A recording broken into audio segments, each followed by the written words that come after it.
रूस के e commerce network पर यूक्रेनी ड्रोन हमले। अस्सलामुअलैकुम नाजरीन।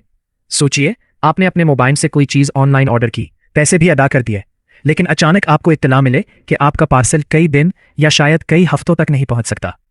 वजह कोई तकनीकी खराबी नहीं, बल्कि जंग।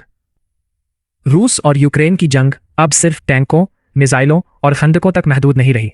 अब जंग का एक नया महाज रूस के ई कॉमर्स और लॉजिस्टिक्स नेटवर्क तक पहुंचता दिखाई दे रहा है। रूस में ऑनलाइन खरीदारी गुज़िश्ता चंद बरसों में आम जिंदगी का अहम हिस्सा बन चुकी है। ओज़ॉन, वाइल्डबेरीज और येंडेक्स मार्केट जैसे प्लेटफॉर्म्स के जरिए करोड़ों सार्फिन रोजमर्रा की अशिया खरीदते हैं। लेकिन इन प्लेटफॉर्म्स के पीछे एक बहुत बड़ा लॉजिस्टिक निज़ाम काम करता है।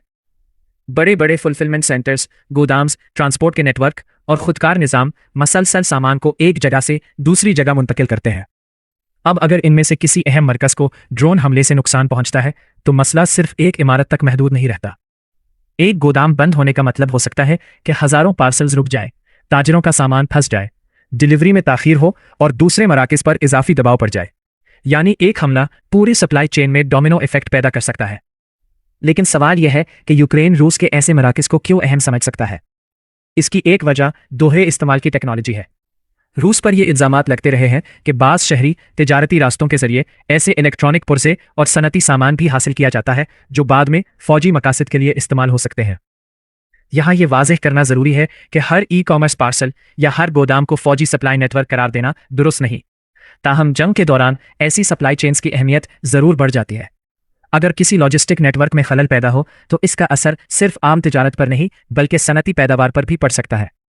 इस सूरत हाल का एक नफ्सियाती पहलू भी है। रूस के बड़े शहरों में रहने वाले बहुत से शहरी जंग के महाज से दूर है, लेकिन जब ड्रोन हमलों के बायस डिलीवरी सर्विसेज मुतासिर हों, कारोबार रुके या गोदाम बंद हो तो जंग का एहसास इनकी रोज़मर्रा ज़िंदगी में दाखिल हो जाता है। जंग फिर सिर्फ टीवी की खबरों में नजर आने वाली चीज़ नहीं रहती, बल्कि इसके असरात घर तक महसूस होने लगते हैं। रूस के लिए चैलेंज यह है कि मुल्क भर में फैले हुए हर लॉजिस्टिक मरकज़ को मुकम्मल तौर पर महफूज रखना आसान नहीं। दूसरी तरफ यूक्रेन के लिए ऐसे हमले का मकसद मुमकिना तौर पर रूस की जंगी और माशी मशीनरी की रफ्तार कम करना हो सकता है। ये जंग हमें एक नई हकीकत दिखा रही है। आज की जंग सिर्फ सरहदों पर नहीं लड़ी जाती, ये जंग सप्लाई चेन, टेक्नोलॉजी, लॉजिस्टिक्स, तवानाई और मईशत के अंदर भी लड़ी जाती है।